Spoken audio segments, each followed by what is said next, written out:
just to make sure we're recording, everything's good. I will post tonight as well 2 other reviews that were done. I do expect everybody in our review session to have their cameras on because it is a scheduled class, like any other Fortis class. So have your cameras on, guys, please, because that's what we ask of each and every student that we have at Fortis. I'm trying to think. My class, you guys did awesome on your last test. I was so proud of you guys. I had wonderful scores on that for the most part. So good work on that. You guys studied hard. You did well. What I'll tell you is for your HESI, to prepare for HESI 2, I want you guys to review your study guides from the other classes, from the other tests, sorry.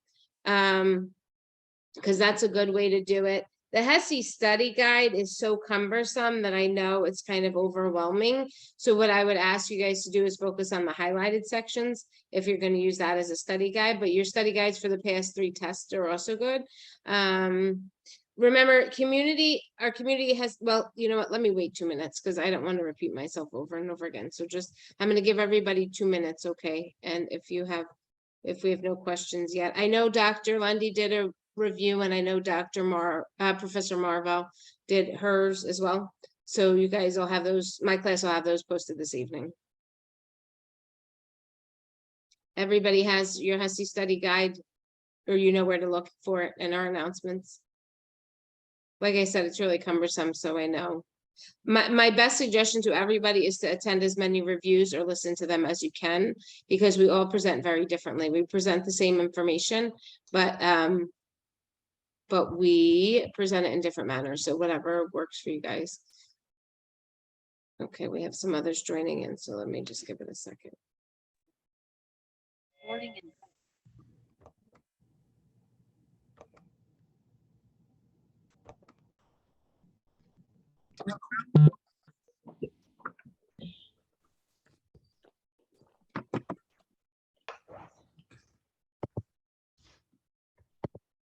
All right, guys, so if you're joining on, it's just 5:59, so I'll repeat for you guys.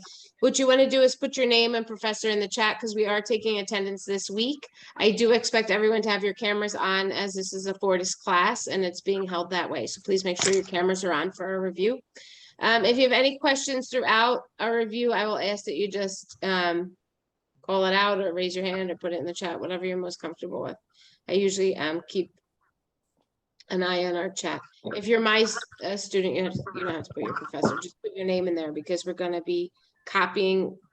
We send out the attendance with every review. All right, so welcome everybody. It's 6 o'clock. We're going to get started.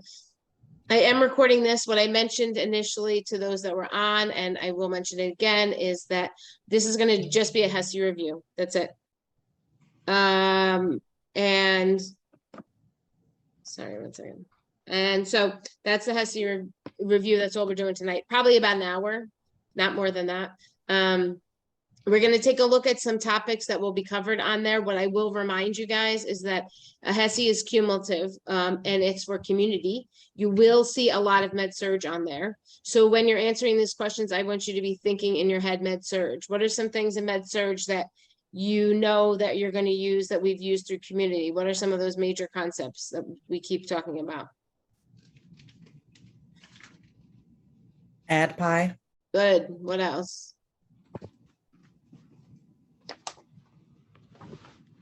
Maslow's hierarchy. Yep. Hierarchy. Priority. Absolutely. Thank you for that one. Priorities. We're going to look at which is our priority.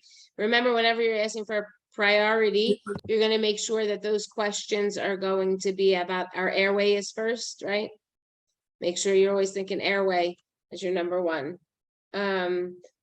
And there will be, everyone is running a review, so there'll be 5 reviews, I believe, total. And so make sure that you guys try to sit through the reviews. As you know, we don't write the HESI. The HESI is written, but we know what's on it. So concept-wise, so that's why we can sort of guide you that way. So the first thing I'm going to pull up is an Excel spreadsheet that is going to show you major concepts that are on there. And we will do that right here. Can everyone see? Yeah. Okay, so we look at the areas of what we need to do. Now, remember, I told you it's gonna be, you're gonna see a lot of med surg on here. So our first section is gonna be community, if this would work. There we go. And then we talk about our eco maps and our genome maps. Everybody remember what those are? My class, I gave you mnemonics for this one. Eco is dealing with the surroundings and environment, and Geno is about your history of family, history, your genes. Good. And so genetically, you're going to run a family tree, right? You're not going to just worry about parents. We're going to go back a little ways and look at everybody in the family and what have they had. So those are the kind of things you'll see on your HESI. Voluntary agencies and how they work in a community is important. We know with our leadership and advisory role, we talked about that with case management, what we're going to remember with that. We look at our cardiovascular, we look at our endocrine system. What kind of questions do you think you're going to see about endocrine? Diabetes. Diabetes, what else is endocrine? Yes, diabetes is always a good one. What else is in the endocrine system? Kidney, respiratory, Thyroid. Yeah, Question. thyroid's going to be in your Mhm. endocrine. You're not going to have respiratory in your endocrine system, right? Your endocrine system is going to be your thyroid, your pancreas, those kind of things, right? So we're going to think about maybe teaching and how do we know what they're doing? There's a method that we use for teaching, and what is that called? How do we know they know what they're doing? teach back. Yep. So we're going to have them teach back to us and show us. We're going to look at blood pressure screenings. Why is that? Why do we worry about blood pressure screenings with the cardiovascular system? Preventative. Yeah, we're going to have our primary, secondary, and tertiary there, right? Which is our blood pressure screenings is going to be what? Secondary. Secondary. Because it's screening, because we say SS for screening. Good. And so healthy people 20, 30, is not necessarily going to be on there.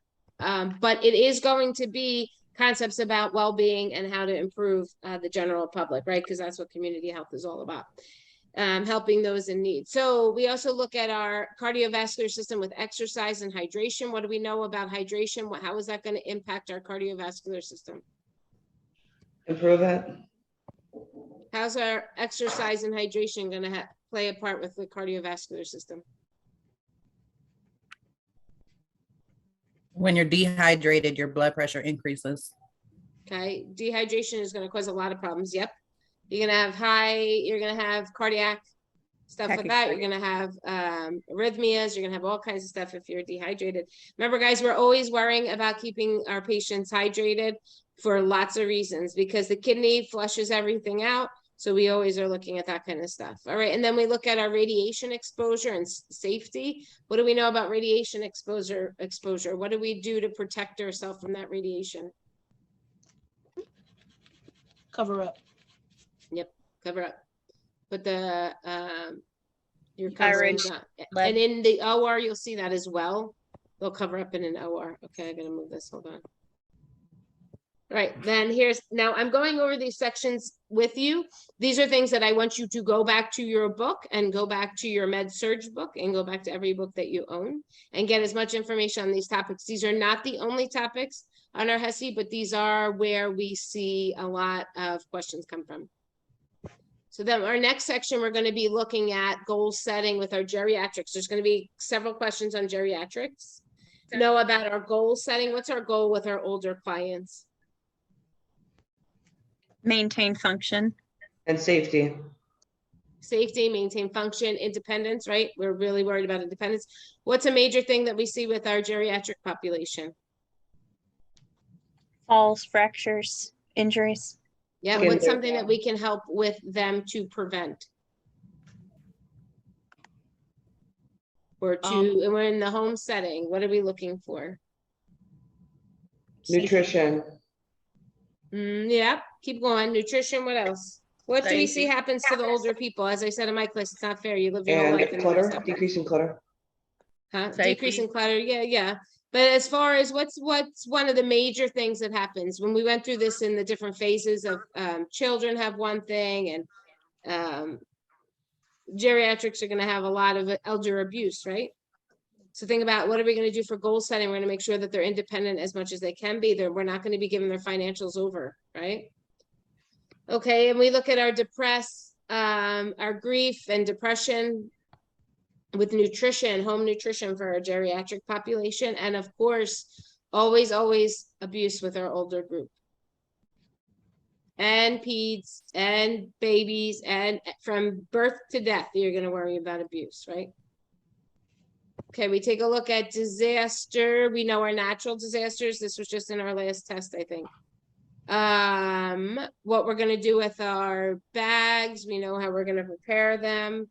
That was a question that some people got wrong. What we're going to do with our our safety kits. What are we going to do with those? Make sure that we update them review them every 6 months. And we're going to make sure that food is good for 3 days. 3 days. Check for expiration. Right, that kind of stuff. So that's Everyone knows where it's at. Very good. Your utilities are shut off. People know how to shut that stuff off, right? That was one of the questions on our exam. Let's see. And then possible terrorism. What are things we're going to be watching out for in the immune and hematology section? What are those kind of things that we may see if we have one of our terrorist activities occur and we're exposed to something? Okay, and we continue on a little bit with peds. No, you're going to know your different phases of your pediatric development. We're going to do screening programs. What is one big problem among kids that we try to decrease? Obesity. Yep, and how do we do that? Feed them less. Nutrition Yeah, counseling. feed them less, for sure. But what are we going to do as a primary prevention for our obesity? Teach Teach them healthy Teach. habits. Right, we're going to screen them in schools. I will tell you, where I live, we no longer allowed to screen kids for weight. I don't know why people got all crazy about it. So you can't screen for weight anymore because who knows. But anyway, that's what we're going to be looking at, leadership, things like that. We're going to look at our diet and stress. How does that relate to our nutrition? What kind of teaching are we going to do with our peds population? And then our heart healthy diet. What are we limiting with our heart healthy diets? Cholesterol. Salt. Hypertension. Yeah, what are you limiting with the diet? You're going to limit salt. salt, What else on a heart healthy? Fat. fat. Yeah, you're going to watch your fats, right? You're going to encourage those good fats. So as you see, this is stuff that we had talked about, we have done through community, but you're pulling all this knowledge from your peds, from med surg, from OB. You're going to be using all that in this HESI. So please be familiar with all that stuff. Don't forget it. And you guys haven't, I could tell because you're helping me out here, giving me examples. All right, we're going to have our pre-adolescent teaching, our adolescent health teaching. We have our primary prevention among adolescents. What are some things we're going to be teaching this group about? Safe sex. Okay, safe sex. What else? No spread of Seatbelt usage. STD. STD screening. STDs, yep, they're going to be tests. teaching. You probably want to teach Drugs. that at the beginning of adolescence, not at the end, right? Right. Violence.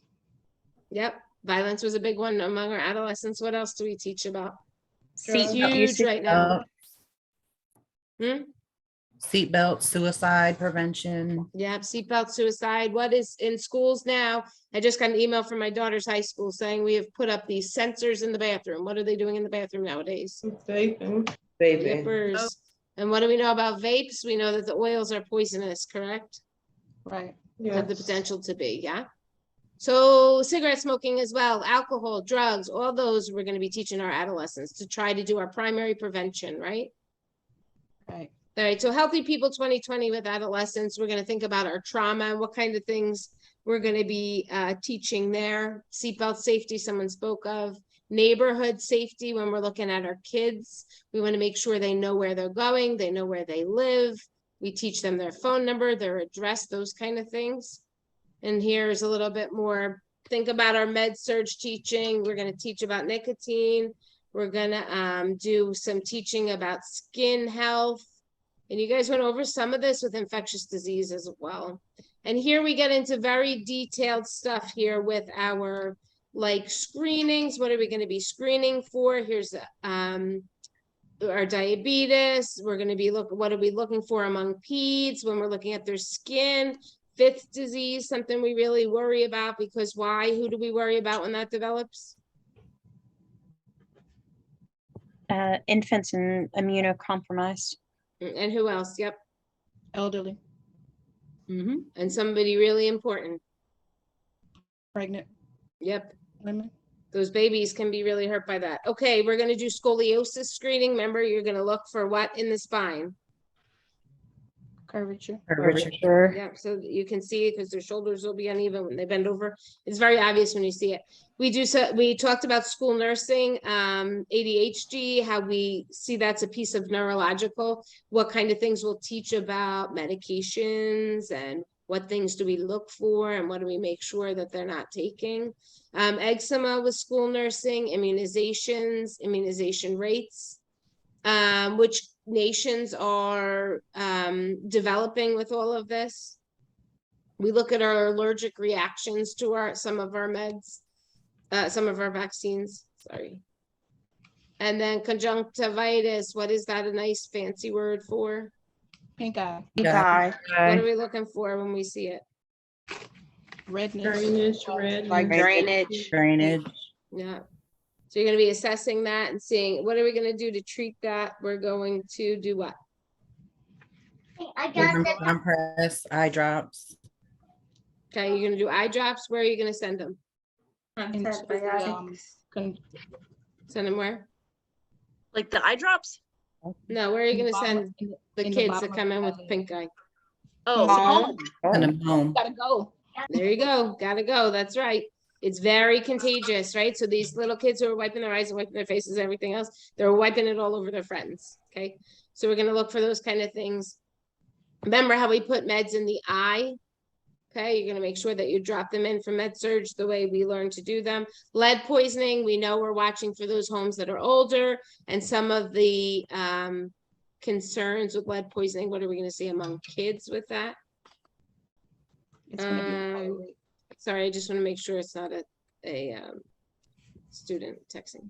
Okay, then we look a little bit more at our geriatric population. You are going to see this. I have to emphasize that again. We spend a lot of time in med-surg and we spend a lot of time in nursing learning about the older population. I can tell you that was never a population I worked with, and I've worked for what I feel like is 100 years now. But it's good to know because they're vulnerable, right? They're a vulnerable group that is going to get all these conditions we talk about.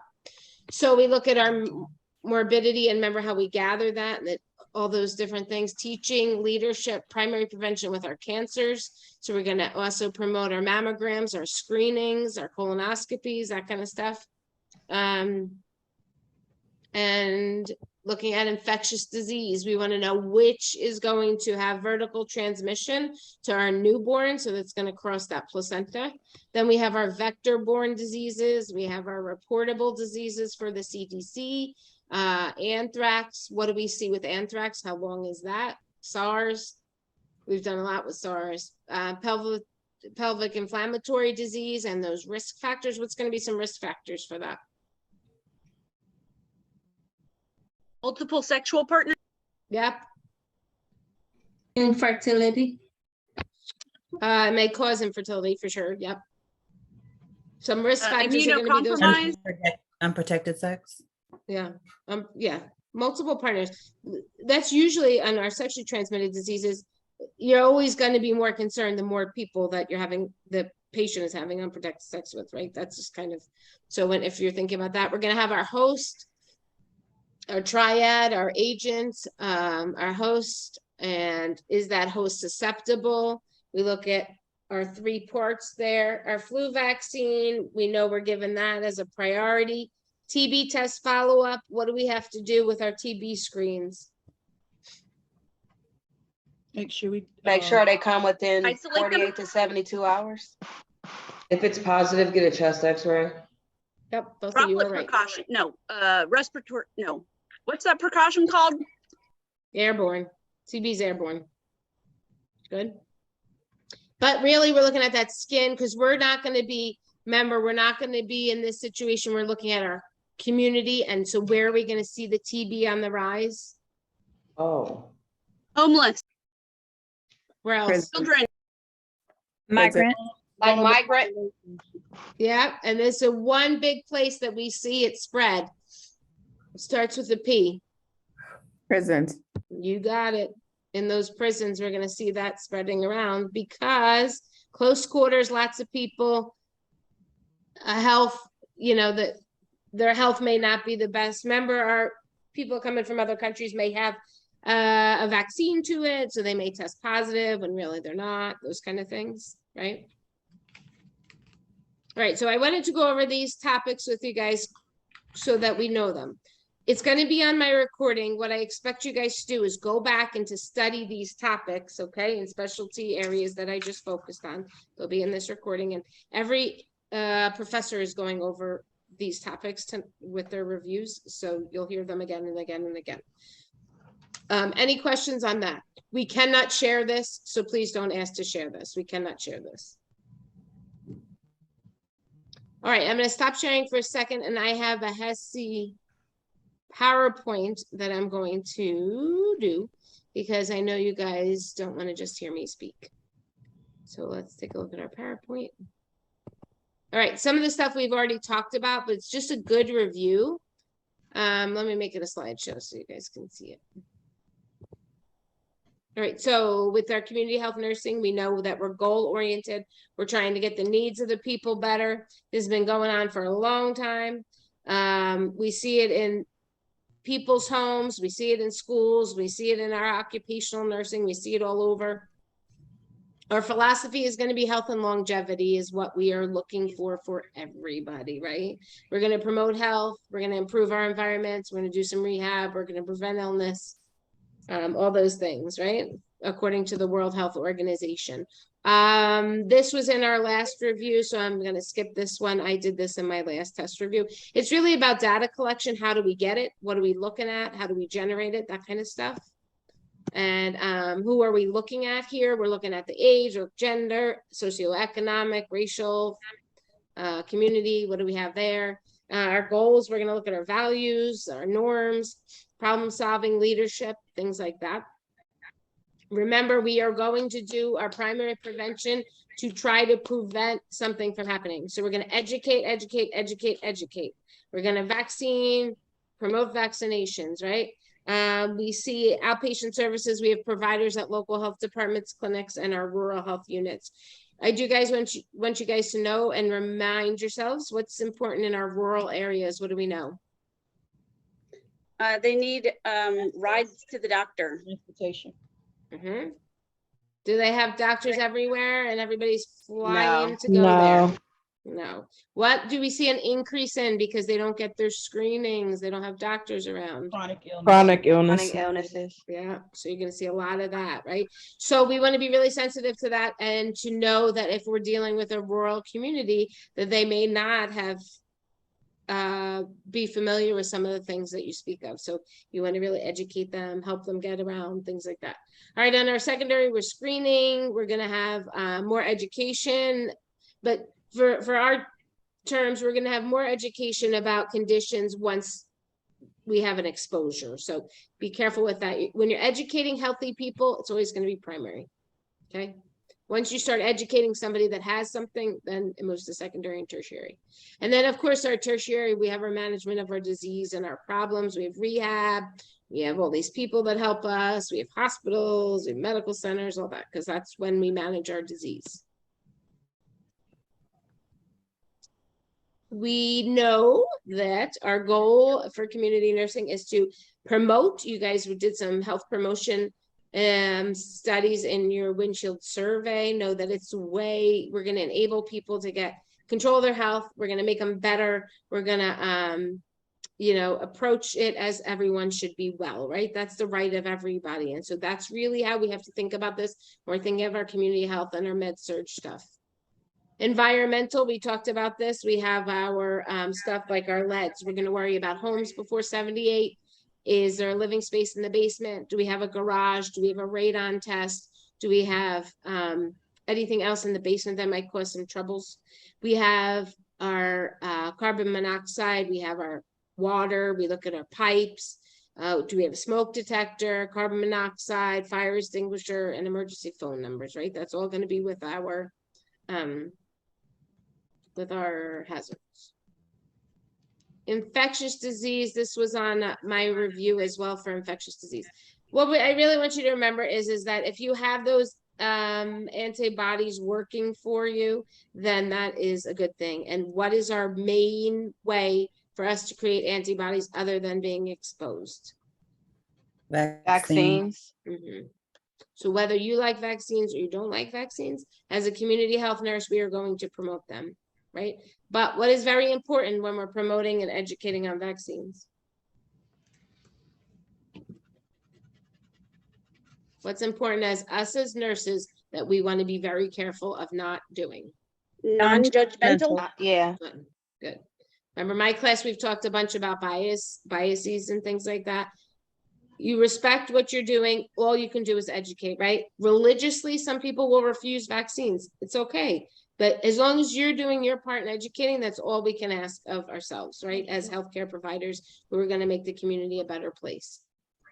So be real careful about that. I will tell you, when the COVID vaccine came out and I was teaching, that was an entire class that all of us talked about the vaccine. But the thing was, it doesn't really matter what we thought of it. And you know, the students were unhappy because you guys didn't know how to get it.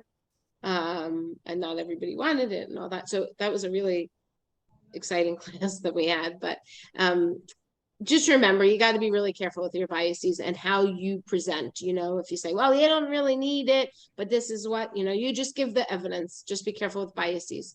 Here we go is our epidemiological triangle, right? We have our agent, we have our host, and then we have our environment. And here's another little picture. How do we change these things? What can we do about our environment to make it a better place? Here in Florida, we do mosquito sprays. Good. So it's going to minimize the bugs in the environment. Pollution is a big thing. Yeah, pollution's a big one that we can help control. Some things environment we can't, right? We can't control everything in the environment. What we can do is do our best and try to promote a healthy environment around. Now our agent, we're going to see an agent come around. You know, what's a very popular agent we just saw? Coronavirus. Flu? Yeah, Oh. flu, COVID, all of them. We're coming up on strep too. Strep is going crazy right now. Probably because we're not wearing masks anymore, which is a good thing or bad thing, whatever your preference is. But we do know that respiratory droplets are going to be in the air where they may not have been as frequently. Not that they weren't in the air, because they probably were, but you know, not as frequently. So what are we going to see? And those people that are vulnerable, those ones we worry about, you know, think of who gets that antiviral. The older people are going to get those antivirals. You know, they're not really worried about kids so much and young adults if you're healthy. All right, so tons of infectious disease. I touched on a few. We have our respiratory ones, we have our TB, we have our vector-borne ones, through terrorism, reproduction, and transmission. Just be familiar with our diseases that we've talked about, that you guys did some research on, you did some papers on, things like that. Immunizations, I'm not going to go through this again, but here are some of the immunizations that we should know about, that we should be promoting, right? Our kids, we want their MMR, Tdap, Hib, and Hep. And you know what's funny? I just learned this the other day, that Hib is a virus that, so you get the meningitis vaccine when you're 12 or 11 or 12. But I just found out that they give Hib vaccine to young babies because they're trying to prevent meningitis in the babies. So it's a very interesting type of virus that can cause meningitis. So it's not preventing meningitis, it's creating the virus, it's preventing the virus. Because who really knows what Hib is? That's what my thought was. Everybody else knows the other ones. All right, so we see our skin reactions. We know what kind of things we're going to look for. We know we report, like if you got the COVID vaccine, you had to report if you had any things. We have flu, anthrax, TB, SARS. Know our incubation times. SARS, we just dealt with a version of it, so I'm not going to go into that much. Influenza A and B, you know, the symptoms that we look for: fever, chills, muscle aches, tiredness, sore throat. Can be deadly for kids or weakened immunes. We're going to do our antivirals, our vaccines. Here's our TB skin test again. So that's going to be a good thing to know. And we're measuring it, right? And we see, we'll then do an x-ray. Lyme's is going to be one of our vector-borns because it's coming from the tick. We have fever, headache, malaise. There's treatment for it. Untreated, we know it can actually kill you. We have Rocky Mountain spotted fever. So that's going to be another tick-borne one. And what we do with those. STDs we talked about. Make sure you're knowing how they're transmitted. Who's susceptible to STDs? Anybody having sex? Yeah, pretty much. Unprotected sex, yeah. Unprotected. And hopefully they know, I mean, if they're protected, they know how to use protection. So it's going to be another good educational tool we're using, right? Yep. EcoMap we talked about, community assessments. I'm trying to go through what I haven't already touched on. So this is just going to be your scoliosis. You can see that. Your eczema, your stuff in the hair. In Colorado, we're not allowed to look for anything in the hair either because it's offensive if we call a parent and say they have lice. So we don't do lice screenings anymore. So you have to be really careful. So you have to be presented, if you see them, you present it in a very therapeutic way. So I think you might want to just check her head and see if there's anything in there. That's how you have to really work it. So it's funny the way, but the reason I give you some of these examples is because a lot of nursing is customer service, right? We all know that. It's a lot of customer service. So where you used to, and I remember being in school and we'd all stand in the line and the nurse would like go through our hair with this comb thing. And then whatever, I don't know how they identified the kids because I don't remember, but now it's a big thing. You don't even screen for it anymore. You just can say if the kid's itching his head or you see something, you just be real diplomatic and say, hey, check your kid's head. So anyway, all right, teen health we talked about before, mental disorder, substance abuse, smoking, nutrition, STDs. Remember, we have a large homeless adolescent population, homicide, suicide, big right now, bullying, the internet, you name it, you can think of it, it's out there for our teens. Education for our preteens, we talked about this, alcohol, our drugs, tobacco, violence, we're going to educate early, okay?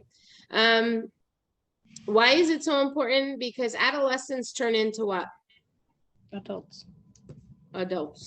So when we're teaching our kids and our adolescents, we're really teaching our upcoming adults, right? And so if they have a basis, a good strong basis on what is healthy and what is not, the chances for them to make healthier choices is higher. So that's really what we think about with our teens. Diets, we went over the heart healthy one. There's always, make sure you have more vegetables, and you always want more vegetables than fats and cheese and all the good stuff. You want a little bit of the good stuff, right? And then a ton of the other stuff. Community role, we talked about this a little bit, our roles in community nursing. And then our healthy geriatrics, we're going to take a look at all these things. We're going to have our skin health, endocrine, neuro. Remember, we are going to see some Parkinson's pop in there, exercise and hydration, our COPDers, orthostatic hypertension, diabetic. We're going to look at our feet. What else are we looking at with diabetics? Hemoglobin A. Blood What are we sugar. looking at with our diabetics? A1Cs. A1Cs. What organs are we worried about? Kidneys. Kidneys, what else? Yep, Lakeisha just said it. Liver, heart. Mhm. Anything with vessels to Peripheral. it. Their feet So- and their hands. Yeah, anything that has vessels. Those tiny little vessels are going to be what we worry about tremendously. So it's going to be our eyes, our kidneys, our heart, and our diabetics, right? And then elderly relocation and how that is. The things we see in the community, we spoke about elderly a little bit. So I'm going kind of quicker through that. Our safeties. Remember, with our hospice and faith nursing, we're going to do our therapeutic communication. We're going to make sure that they feel dignified And in comfortable. whatever way we can. Our radiation, natural disasters, our migrant workers, what are they always exposed to? Chemicals. Pesticides. Pesticides. Pesticides are gonna be a big one. We're also gonna remember that they live in these kind of, communities that may not have a lot of space. If you see the picture in the middle, like, they're all crowded in a small space. Maybe they're being exposed to different things. Our rural communities, we talked about this just briefly, farmers. We know that everybody knows everything, so they're not gonna admit to abuse very quickly. We know travel distance is a problem. Substance abuse, another one of our vulnerable groups. Who's at risk? Who's at risk for substance abuse? Adolescents. Mentally disturbed. Mental illness, yep. What else? Homeless. Homeless, yep. What else? People who have had a history of having their parents or Yeah, genetic. There's a genetic component there, guys. Don't forget that. It doesn't mean because your parent was an alcoholic or a drug user, you're going to be, but these are things that we're going to be looking at when we're looking at your genograms, right? Because these kind of topics.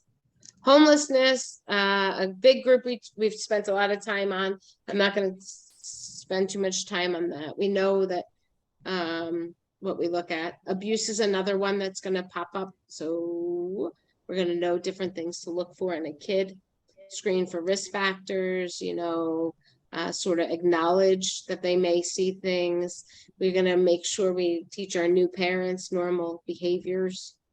And we're going to make sure that those parents are going to community sources if they have them. American Academy of Pediatrics has tons of sources. Culture sensitivity and culture sensitivity and the things that we remember about our Hispanic groups and about our Native Americans. Remember, we're going to make sure we're not always using the same depending on their culture. Some people like eye contact, some people don't. Some people like touching, some people don't.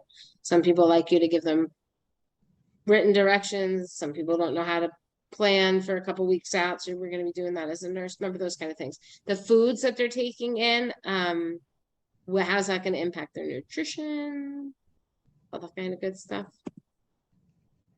And how can we help? Here's just little pictures. All right, so that is, I'm going to stop sharing there. That was my PowerPoint. I feel like I'm going through this so quickly. Okay, so I have two choices for us. Let's look at the study guide. Practice questions are great. There is no HESI practice book. So you guys are going to have to just make sure that you are remembering how we answer questions. So we're going to read the question. What are some good ways to take a test? Sober. first. And sober, although probably most of us would like to drink, right? But yes, sober is always a good thing. All right, dissect the question. And you Second guess yourself. Yeah, don't second guess yourself. I told my class before the last exam, what did I tell you guys to do? Do you remember? Yeah, don't spend too much time on the questions. Answer and keep going. Answer and keep going. Very good. Do not sit there and say, go back and then change your answer and then go back and change it. Because what ends up happening is you usually choose the wrong one when you change your answer. That doesn't mean that you could have made a mistake. But when you're second guessing yourself, usually rule of thumb is go with your gut. You're going to restate your questions. What else are you going to do? Read your answers before you read the actual question. Yeah. So I think what you mean is give the answer before you read it. Yeah. See if kind of pick out the words, the keywords that'll help you derive to the right answer. Yeah. And then sometimes what I like to tell people to do often is to answer the question before you see the answers. You know, like if you know it in your head, just say the answer is, and then when you look and you see the answer, then it'll be there. The study guide, like I said, is very overwhelming. So that's why I want to share it with you guys and just show you when we look at this, what we're really seeing. Okay, everybody sees my screen. All right, so it's like, how many pages is it? 60 pages. Okay, so what we look at is helpful hints for success. What are we going to remember? We spoke about this a little bit. ADPI. primary, secondary, tertiary, you were definitely gonna see on this, HESI. You're gonna remember your, Priorities. yep, remember your abuse and neglect is gonna be in every age category. So don't bypass that if it's an abuse question. NCLEX questions, evolve case studies, your homework assignments, your reading, all of that is helping you prepare for this. This is the finale. It's kind of like the summary finale, you know. Remember, apply your principles of clinical judgment, nursing processes, keep our study guides that we've had, even though I'm sure you guys threw them out because you never want to look at them again, but we're going to pretend that you still have them. So we look at our population across the lifespan, and what I'm going to emphasize too is some of the stuff that's highlighted. I wouldn't go through this and like write things for every single one because that it'll be overwhelming. What I want you to do is review our antepartum teaching with our teens. What are some things that we're going to consider with our teens in pregnancy? Need to eat more. What else? Safety. Making sure that they go to their appointments and follow up with prenatal care.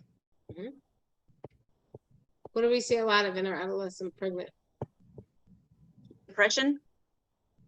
That's always a good one. That's not what I was thinking, but yeah. Think about adolescent pregnant.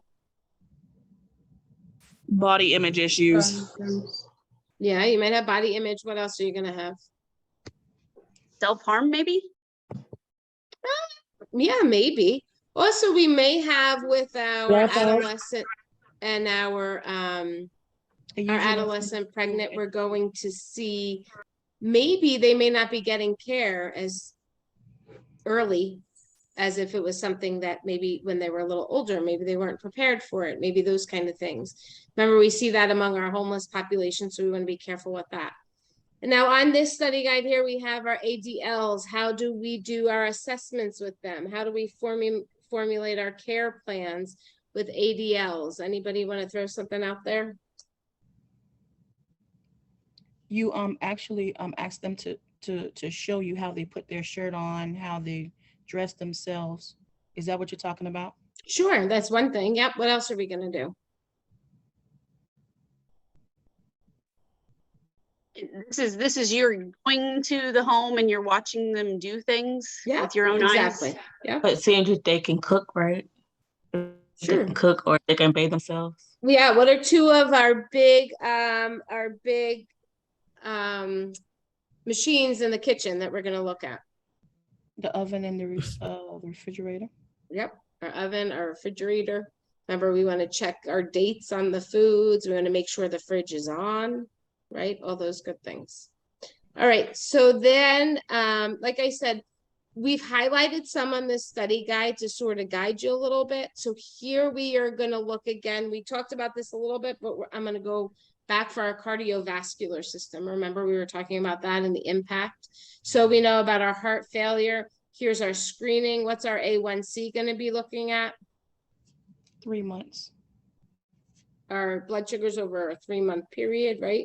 So we know they can use that to diagnose. And they can also see, is our diabetic managing their care well, those kind of things. So remember, what kind of teaching are we going to do when somebody comes in and we're screening for this diabetes and their A1C is elevated? Nutrition. Nutrition's one. What else are we going to help with them to do? Insulin, the whole process of how they give themselves insulin. Yeah, before we do all that. Exercise. Guys. Good. We're going to do exercise. We're going to do nutrition. Then once they're diagnosed, then yes, then we have tons of teaching. What, again, is our best way to figure out if they understand what we have taught them? Teach back. Good. What's an example of a teach back with a diabetic? The glucose testing with the monitor. Okay. Like you show them how to use the monitor, then they show you that they can use it. Great. And we're going to have to show them how to draw up medication, right? And make sure we don't have air bubbles in there, those kind of things. So good. That's all teaching we'll see with diabetes. So I want you guys to know some about that.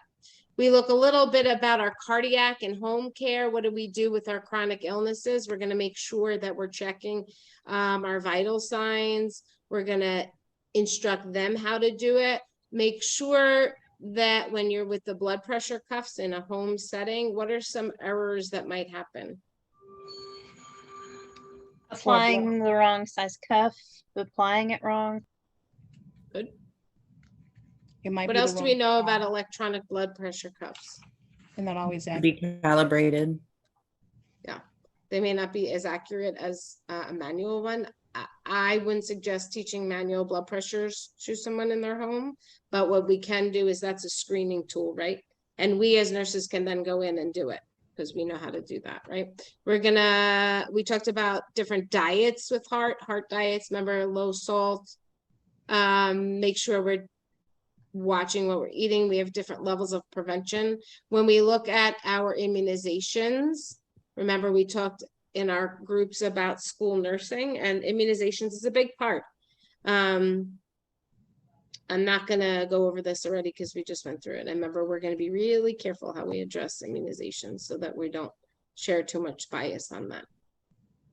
All right, so what I wanted you guys to see on our study guide is how it's laid out. It's highlighted and each section is split up. So the role of the nurse, and then it gives the information. So what's nice is you have the title here. It'll be, the title of the section will be in red and it'll be in caps. And then, so then, you know, that's what the next several pages is about. Okay, so I'm not going to keep sharing that. What we are going to do at this point is I am going to do a Kahoot with you guys, since I know everybody loves those. But what I'm going to tell you is that this is a Kahoot. Now, don't assume that the questions on the Kahoot are off the HESI. But what I'm telling you is the topics on the Kahoot are on the HESI. Okay. All right. So let me pull that up. Just give me 1 second. Any questions up till this point, guys? I know it's a ton of information, but I want you to be confident. You guys are almost at the end of the road here, right? You guys know this. You've done your med surge. You've done everything you need to be prepared for this.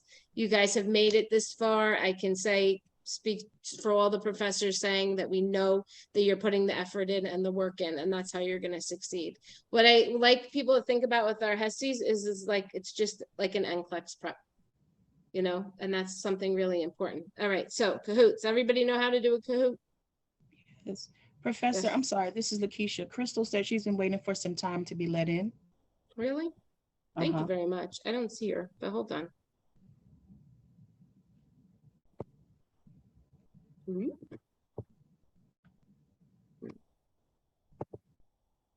Hold on.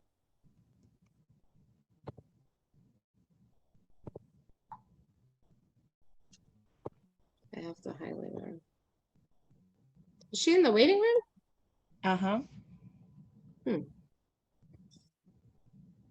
Alrighty, well, just give me a second here.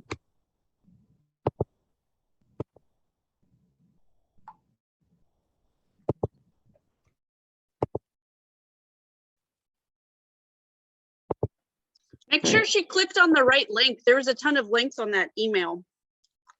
Yeah, I don't see anybody in the waiting room. That's why. There was a lot of links. And the reason for that was because we wanted you guys to be able to access any of the professors that were doing teaching, right? Yes. Any questions up till this point? No? Everybody's fried? Yes, we just took the test. You just want to take it and get it over with. I know, guys, but you're almost there. So I appreciate No, I was saying most of us took a exam before coming to your class. Oh, you did? Yes. Oh, so then your So brain's that's why we're totally fried. All right. So remember, this is going to be a recording. So we'll be okay with that. All right. So let's pull up my Kahoot and I will share it with you guys in a second. Everybody know how to do the Kahoot, right? I'll give you the pin in just a minute. Get your computers ready for your Kahoots. And I'll give you the pin in just 1 second.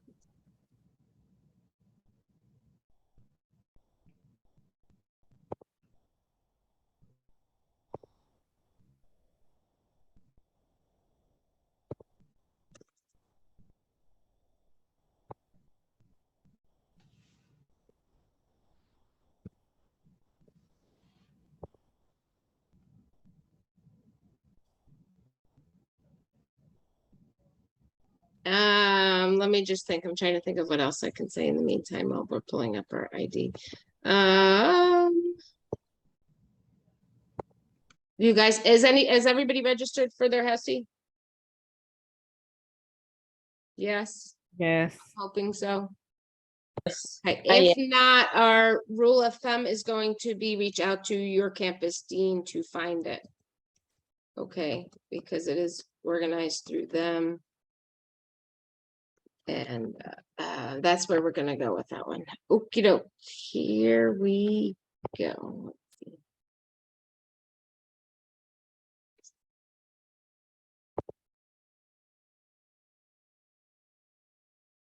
All right, it's loading, guys, so just oops, classic mode.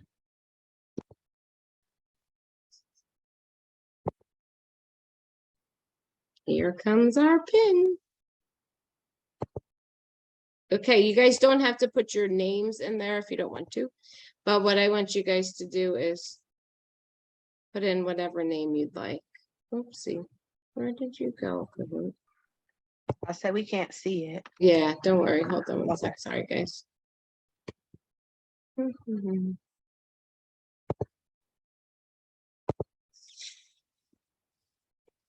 right, our pin is 1929301. Don't worry, it's coming up on the screen.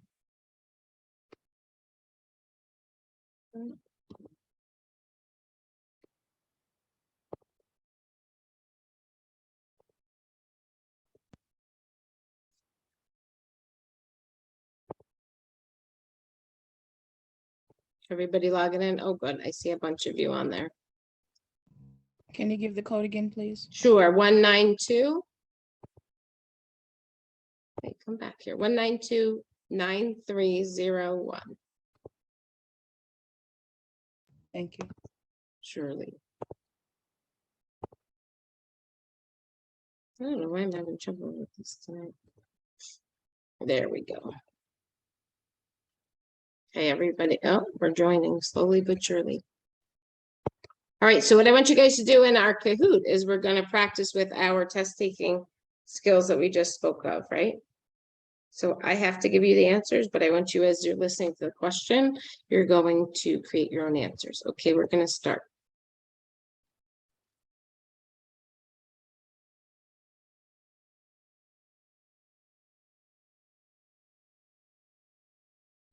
Early detection of communicable diseases is important. Of these students, who will you see first?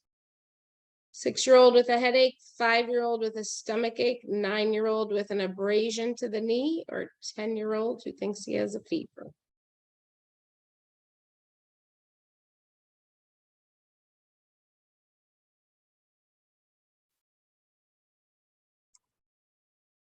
Oh, we're all over the board here. All right, we're thinking about communicable diseases. So somebody who answered the fever, tell me, what was your thought? Fever, infection. Okay, what else do we know about fevers?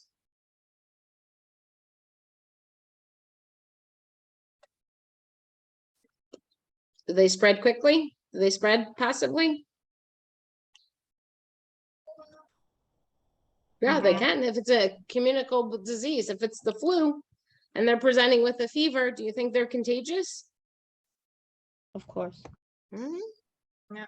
What was the thought on the headache? Just so that I can hear you guys, what you were thinking. Because it says he thinks, and I didn't key in on communicable diseases. Okay, good. So see, when you're reading that question there, I want you guys to just pull out those keywords. One of those keywords is this communicable diseases, right? I think I pulled that one. What's the idea with the stomach ache? No, that was. Nobody wants to say. So a lot of times you're gonna see, if you see kids, they're gonna complain of a stomach ache. Sometimes those stomach aches are definitely nothing wrong with them other than an emotional complaint, or they had a rough morning, or they didn't eat breakfast, or those kind of things. Okay. All right. Next question. Assessing a 10-year-old, what action should we take first? This is our priorities.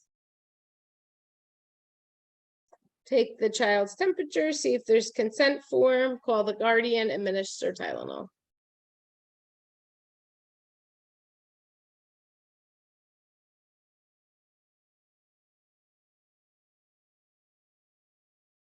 Good, good, good. Why was take the temperature the first thing we're gonna do? Assess. Because you're addressing that problem right then and there. Everything else you have to pretty much wait and kind of do. Well, that's also the only assessment. Very good. Yeah, true. Very good. It's the only assessment in our choices. So whenever you're doing, what are you doing first? You're assessing first, right? Good. Most of you guys got that, so that was a good one. Okay, which is most concerning to the nurse? A knee, a pearly gray membrane, hyperactive bowel sounds, or a red rash on the A red cheek rash. and- Oh, sorry. My bad. Okay. Yay! Everybody got it. Thanks to Erica. No, I'm just kidding. That was good. Okay, red rash on the cheek and trunk. What are we going to worry about with our red rashes on our cheek and our trunk? What's that one we Scarlet talked fever. about? Well, we're going to worry about the cheeks is a big giveaway when the cheeks are red. Hip disease. Yep. Remember we talked about that just a little bit. Good. All righty. Here we go. Well, we just did fifth disease, so. And we went over this, but I hope everybody got this one. Who is at most risk for getting it? When the symptoms appeared 2 weeks prior, parents or guardians, or the teacher who's been with the child for the past week.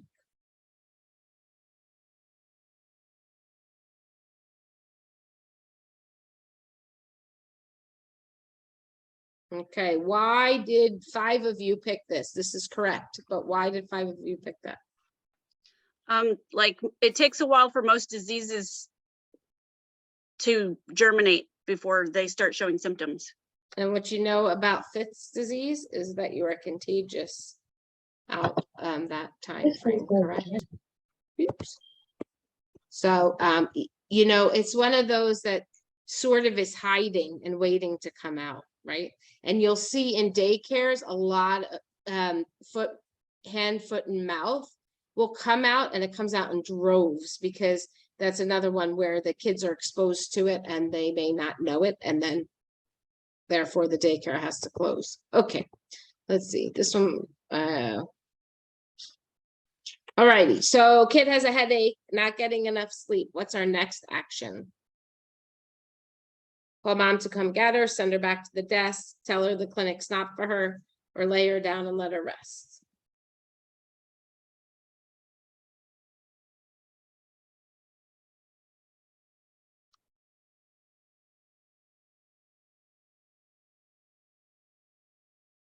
Okay. That one is not the right answer. I'm about to say, why would you send her back? No, Right, that makes no no, sense. no. So I think the thinking here is this, and I will tell you, I would go with green too, guys. But I think the thinking here on this is with kids, you want to keep them in school. So you want to promote them being in their classroom. But I don't like that answer either, to be honest with you. I'm going with green here. So everybody picked, and you can let her lay down and let her rest. You know, you don't want to send her home just because she's tired, right? Because she's not sick, she's just not getting enough sleep. But kids, are they effective in school when they're not sleeping? No. So it's a really fine line. You always want education and wellness to be hand in hand, right? But if you got a sick kid or a sleepy kid, their education is going to be hampered a little bit. So I'm with you guys on green. Oh well, you could see I didn't create this one, but whatever. Okay, I think we're gonna stop here because it tends to be. So do you see the kind of questions that I am pushing out to you guys that I think are good questions to have? Oops, my kid's still playing. Hold on one second. Any questions on what we have? We've gone over the study guide. We've gone over our topics, what we were covering, right? Remember, I told you I want you guys to know those specific topics that we went over on the Excel spreadsheet. What else is out there underlying, hanging out there? You're really curious. You don't know what to do. Do you guys feel a little better after the review? No. That's not a good answer, but I like the honesty. All right. So what I want you to do is I want you to have confidence in yourselves. You're going to use your med surg skills in this test. That's what you're going to do. What else? What else can we say? Will there be a recording set? Yep. Okay. There's been 2 recordings so far. We will have, this will be the 3rd one. Please make sure you put your name in the chat. Okay. We put our name in if we're not your student or just in general? Oh, no. So for my students, what I had asked is you just put your name in because I know who you guys are. Okay. But if you're not my student, then I would like you to put your professor in. And what that does is that gives us, remember I said, we are taking attendance this week. We are letting you guys pick which HESI reviews that you want to sit in, but please make sure, spread the word around. You guys are, this is your attendance that you need for each week. So all the professors will send to each other who's been where and stuff like that.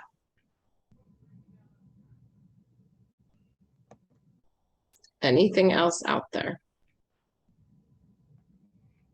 How else can I help?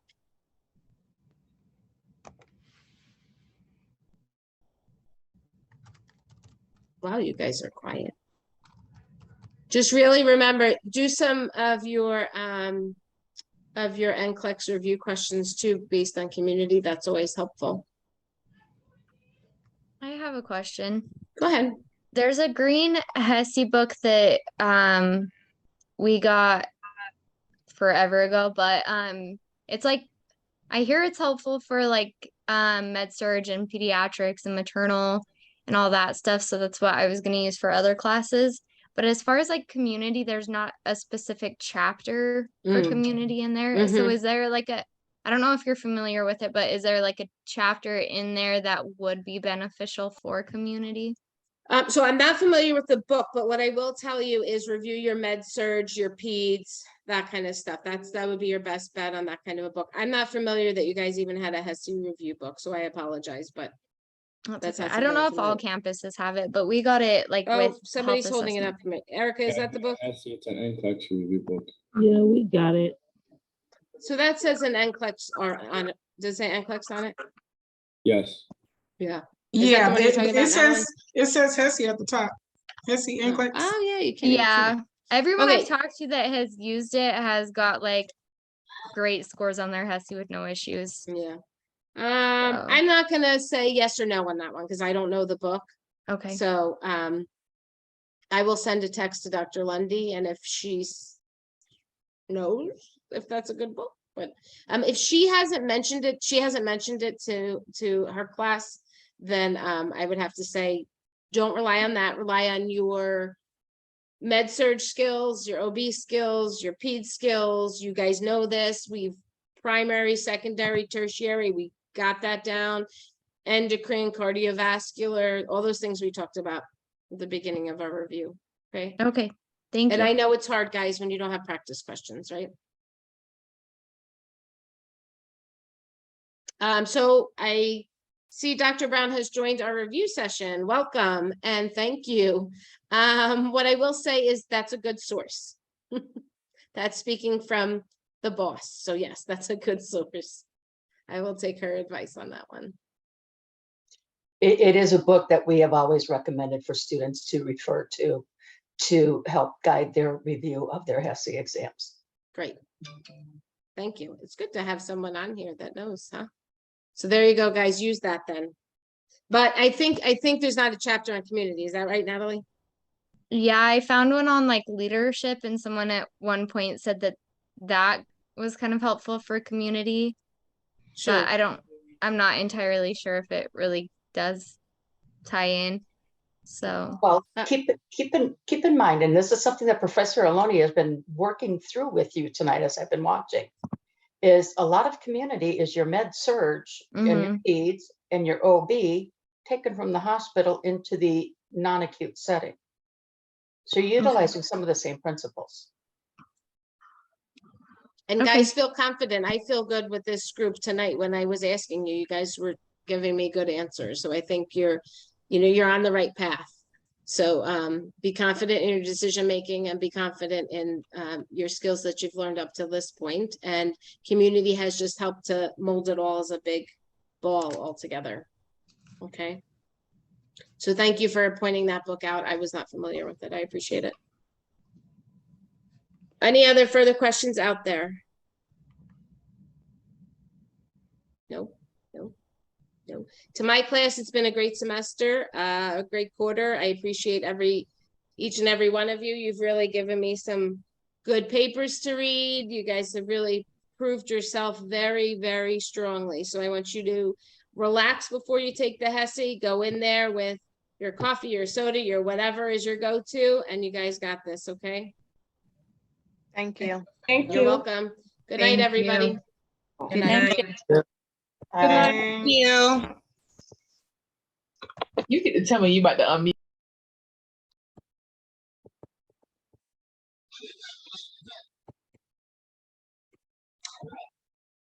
Hi, guys. You're just hanging out? Sorry. No, you're try- good. You're good. I'm here if you trying to need leave. something. That's why I'm asking. Okay. So now that, I actually do have a quick question, and it's actually from that book, right? Yeah. But so, in the book, it talks about the,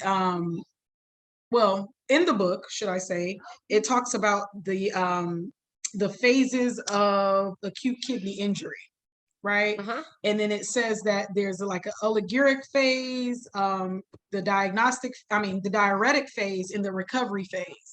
Uh-huh.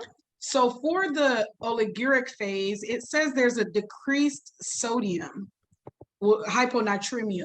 Why is it decreased and not increased since you're not passing the sodium? Does that make sense? I'm sorry, I was copying the chat. So it's kidney trauma and they're saying your sodium's low? Yeah, it says like in the oliguric phase, it says you have increased BUN, increased potassium, and decreased sodium. So my question is, why is your sodium decreased if you're retaining fluid? Oliguric, you're not peeing, or you're peeing like